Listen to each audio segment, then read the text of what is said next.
Hey, what is going on, guys? Welcome back to the channel. My name is Nick Theriot, and today I have an exciting new video for you guys. Today I'm going to discuss how I've been testing my creative / ads in the ads manager and actually show you guys a few examples to where you can go ahead, like here's exactly how I structure my ad account. So that being said, before we get started, hit that like button, hit that subscribe button for new videos every Monday, Wednesday, and Friday. That being said, let's dive into the video. So, like I said, I know I posted a video not too long ago where it's like my Facebook ad strategy for 2022, and we had chatted a little bit about it, and a lot of guys had asked for some visuals and also to a lot of questions when it comes around of how I'm testing my ads in the ads account. So first off, let's just take a look at it. This is a campaign, and this is inside of that campaign specifically. I'm showing you guys a lead gen account that I'm running on right now, but I do the same thing for all my e-commerce accounts, app install accounts. Like, it's the same process. It's just leads versus purchases. That's it. It's the exact same thing though. So, you can utilize this for e-com as well. No difference. So I run a creative testing campaign, ABO campaign. For lead gen, it's optimized for leads. For e-commerce, it's optimized for purchases, yada, yada, yada. Keep it simple. Okay. And then inside of there, I have what's called batches. So batch 1, this is just batch 8, 9, 10, and 11, just because I wanted to clearly some of our recent winners. And I wanted to clearly articulate to you guys how it looks in terms of testing a lot of creative and stuff like that. So each batch is composed of 3 ads, and I'm gonna show you that in a second of how I structure that together. So yeah, so you got your ad set, your campaign, then you go into your ad sets, and you'll notice that they all say broad for the audience I'm particularly targeting. And the reason why is because broad is currently the best performing audience for this account. Now, let's take a step back. Before you start creative testing, you need to understand what's your best performing audience. Okay. I'm not looking at a best performing audience that worked for 2 days, the last 2 days, had like a 10x ROAS, but you spent $5 on it. I'm talking about a best performing audience that the last month, last 2 months, last 3 months has consistently delivered results for you, and now it's starting to burn up because creative is failing in your account, essentially, like that. You got to re-update the creative. So let's test our best performing audience. Okay. Also, had a lot of people start to say they're testing broad now, but they're not even doing creative testing in a standardized process to the point where you're 2 variables right here. First time you ever use broad, and first time you ever do creative testing. So start off your creative testing with best performing audiences. I'm moving to broad now for all my accounts, but again, some ad accounts, it just has not been working the way that you think it would. So I pulled back and used my best performing audience still. Some accounts, broad's working amazing and crushing it. Okay. So understand whether or not it works for you first, then use your best performing audience. If it's broad. If it's purchase LLA 1%, purchase LLA 1%. It's engaged shoppers, use that audience to test creatives. Okay. So it's very important you understand that right there. And you'll notice these batches right here. The target cost per lead is $35 or less for this particular account. And our, I mean, look, you can see batch 11 totally sucked. Batch 9, batch 8, I mean, barely. I can't scale that because I need to spend $10,000 a day, and just spending $714 over lifetime to get a $32 cost per lead, just not there. Now this particular one right here, $19 cost per lead with $1,100 in spend. That's easily going to go up to probably about a $34, $35 cost per lead at 10K a day spend. But that's also another thing too to note. I'm looking for creatives that at creative testing. Look, if you have a break-even ROAS of 2x and you're doing like 2.1 at creative testing level, you need a higher ROAS. Okay. I generally like to look at stuff that really shines and performs incredibly at creative testing before I move it over to a scaling campaign, because you're essentially going to 10x that budget, maybe 50x that budget. And if it's not converting well at a low spend, it's sure as hell not going to convert at a higher spend. And if it's barely converting and barely meeting KPIs at a low spend, when you amplify that, it's going to significantly, it's going to do less. We always see performance drop as you scale. So imagine when you scale that. So you just have to put those principles in your head when you're looking at this. Okay. Now let's go to an ad level and let's actually take a look at these specific ad sets. Okay. What's inside of it? So I did a screenshot of batch 10 right here. You can see my ads and stuff like that on the left.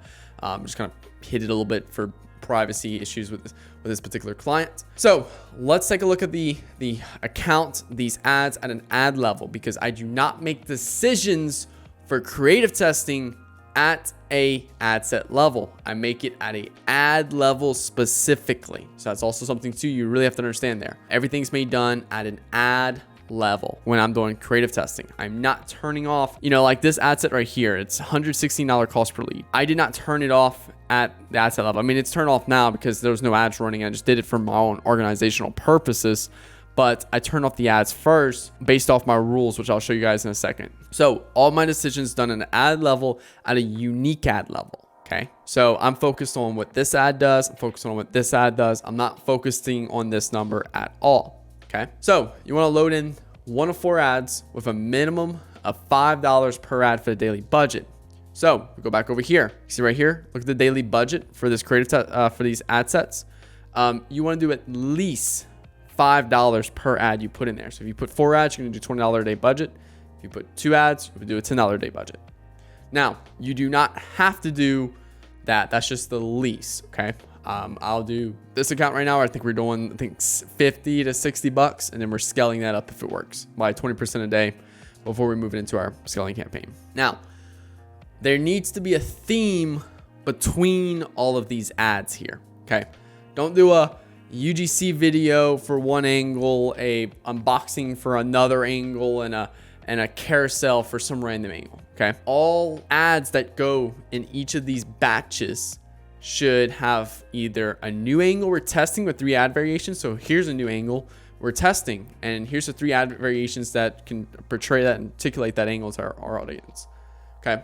Or it's an old angle with 3 new ad variations. Okay. We're going to take that angle. We're going to create 3 new iterations of it, just so that way we can try to revive that angle if it's starting to die off. Okay. So very simple. So each one of these batches is either a new angle or an old angle. And then the creatives either are variations of the new stuff or variations of the old stuff, depending on what's classified in that ad set. You'll see right here, you have some cost per lead. Again, $34 is the cost per lead, or $35 is the cost per lead kind of KPI specifically. And we're looking for something, pretty low due to the amount that we got to spend on this particular account. But, that's really good right there. So once we actually go ahead and find winners, we'll essentially move it to our scaling campaign. So here's our campaign. Here is our ad set. This was a screenshot from today. So, it's not lifetime or anything like that. You can even see the little thing right there. We have 2 ad sets in this particular campaign right now, a broad, and it actually is it's 2 broads, and that's just, we're testing the placements on it.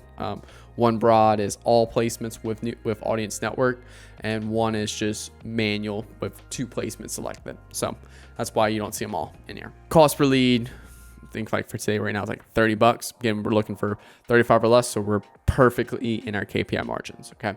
So all we do is copy, like literally you can hit Command C on your keyboard with the ads selected and paste them click on the ad set and paste it into the ad set of the ads that worked well. It's super simple, very easy. So paste them in, and then we just let it run. We let Facebook do its job. Okay. It may take a day or 2 before spin gets to it. That's okay. Relax. Just let Facebook do its job. So show you at the ad level specifically. This is the ad level in that scaling campaign. And again, you can see we have a lot of ads active, but we also have a pretty big budget. And we're also only targeting 2 audiences that are exactly the same, just placements are different to test that theory right there. Okay. So you can see how Facebook kind of filters out that budget across. It's always going to have one ad that primary focuses everything. You have your second and third, and then you'll start to see a small feed out in the other ones. That's okay. I'm a big believer that Facebook kind of cycles them all in front of people without even not necessarily retargeting in that sense, but just kind of like cycling out ads in front of people. Yeah, it's a whole nother video to discuss. But your top of funnel campaigns is also retargeting campaigns. Let's just put in that perspective. So I like putting a lot of different variety and different angles in my main ad set because it helps bring down that cost per lead or cost per purchase or cost per call booked, whatever, because it's giving people more variety to see. So rules to follow. So what are the specific rules you need to follow while running this particular process? And I've been running this process for over a year. Okay. So this is nothing new. It's nothing I just pull out my ass last week. Running over for a year.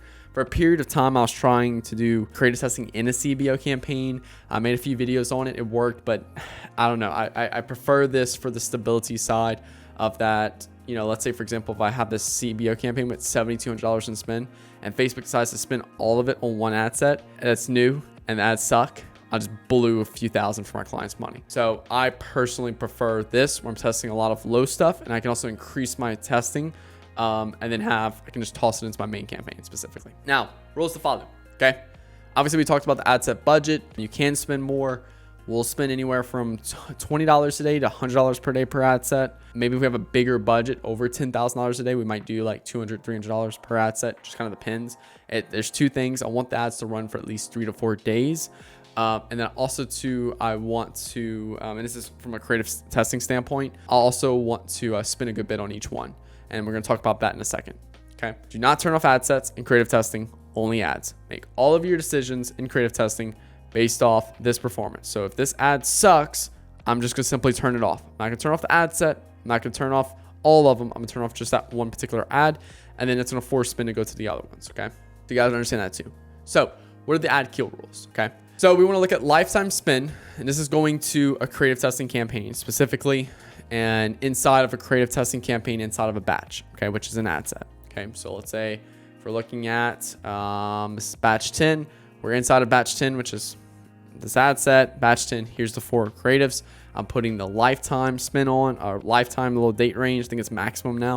And then I'm going through these, okay? Which creatives have spent at least 1x AOV? So if my AOV is $90, which one has spent at least $90 over lifetime? And the ROAS is less than the goal. So if my goal is a 3x ROAS and it's at a 2.3, cutting it, okay? Be relentless with that. Cut it. Because guess what? You can't scale that 2.31. You're going to move into your scaling campaign and it's just going to like probably do like a 1.5 or 1.6. Okay. So, and it's also going to make your goals, you have to kind of really adjust your goals too for this perspective. Okay. So you turn it off. You can also do 3x your CPA. So if you're in lead gen, maybe calls booked, or if you're booking calls, scheduling things, yada, yada, yada, something where it's not an AOV like ecom, then you can do CPA. So let's say, for example, you have an AOV of $75 and $75, and your ROAS goal is a 3, and your CPA will need to be $25. One purchase is $25 with a 75 OV to get a 3x ROAS. Okay, 3x your CPA at that perspective is still $75. So you can either do 3x your CPA or AOV, up to you. I tell all my team members for ecom specifically, AOV, and then anything else, it's CPA. And very simple. Okay, turn it off. You can also ask yourself questions. Why does creative think work specifically? You know, is the CTR really bad? Is the CPC really bad? CPM really high? Like, ask yourself those questions. So that way, when you make like new creatives, you can filter in that feedback. So that way, you know, essentially you can, you know, make those adjustments and everything like that. So that way you don't keep repeating bad mistakes, your same mistakes over and over, bad performing creative. Now, winning ads. What do you do when you have a winning ad? Like, what do I do when I have this ad right here that's like, you know, $25 cost per lead, $13 cost per lead? Like, what do I do with these? Well, I leave them on. I leave them on in creative testing campaign. And then also too, I kind of bump up that ad set by 20% a day, as long as the overall is good. So if we go back here, this batch 10, I've been starting to increase the budget in this ad set by 20% every day, as long as my cost per lead overall is good. Now, Nick, well, why would you scale in a creative testing campaign? I'm just finding other areas to put spin. Okay, that's it. And look, 20% a day. I think I started off at $60, $12 the first time. 72, you know, more, it's gonna be like 14 and a half, $15. So it's little bits. I'm not trying to do a $7,000 a day campaign in there. I'm just simply filtering in other places that Facebook can put some spin behind stuff. Okay. Now, so I'm gonna leave those ads on. I'm gonna increase the ad set budget a little bit. And then also too, I'm just gonna leave them on until they die, until they start falling off the cliff, you know, just because they've been on for a while. I'm going to leave them off. And you also see that how long you can run those in that creative testing campaign because it's such a low budget. So next thing is I want to go ahead and copy those ads that work. So copy them from creative testing right here. copy those ads, and I want to paste them in my scaling campaign. So that's another thing right there that we want to do. So again, it's only if they meet the spin requirements. Spin requirements is 1x AOV or 3x CPA. So once they spend 3 extra CPA or 1 extra AOV maximum, and it's a good ROAS, you want to leave them on, and you want to copy them over to your scaling campaign. That's simple. So yeah, so that's literally my process. It's very simple to articulate, and I hope this answers all of your questions. I know I probably have a few people that's like, oh, Nick, why don't you just do dynamic breakdown? Well, look, if you go look at my YouTube video on the ads holding container and how I structure my stuff with like social proof and things like that, that's another reason why I don't do dynamic breakdown or like dynamic ads. I personally prefer this. I like seeing all the ads. I like seeing all the data. Some people are claiming they can see data now with their dynamic ads. I still cannot see data in my accounts for dynamic ads. When I do dynamic ads, I still cannot see this ad did this purchase, this ad did this purchase, yada, yada, yada. So I still like to have that little bit of level of control on the creative testing side, and then just filter in all this winning stuff into our main campaign and give Facebook a lot of options. So yeah, so this is how we've been running things for the last like year inside of our accounts and everything like that. If you want more of a further breakdown, I'm definitely be putting this in the course. So let me know if you guys want that. But yeah, if you are an e-com business owner and you're doing at least $50,000 a month with your business, and you need help with someone coming in and guiding your team in terms of like the strategy of what you need to create for creatives, how to properly run the account and everything like that, then click the link below, book a call with me and my team, and we'll get on there, we'll put a strategy together for you. You'll have the option to run with it and execute that in your business. We've helped multiple brands now scale to 7 figures, not the 8 figures yet. Don't have an 8-figure brand yet, but helped a lot of brands scale to 7 figures. Made over $10 million in online revenue with the clients we have right now. So if you need some help with that, then click the link below, do all that. And then if you do want to work with us, if you don't want to just take the strategy and run, do want to work with us, you do have the option to if you would like. So click the link below to book that call, and hopefully that, we get something locked in. So yeah, if you enjoyed this video, hit that like button, hit that subscribe button for new videos every Monday, Wednesday, and Friday. My name is Nick Theriot. Hope you enjoyed this video. Talk to you guys later. Peace.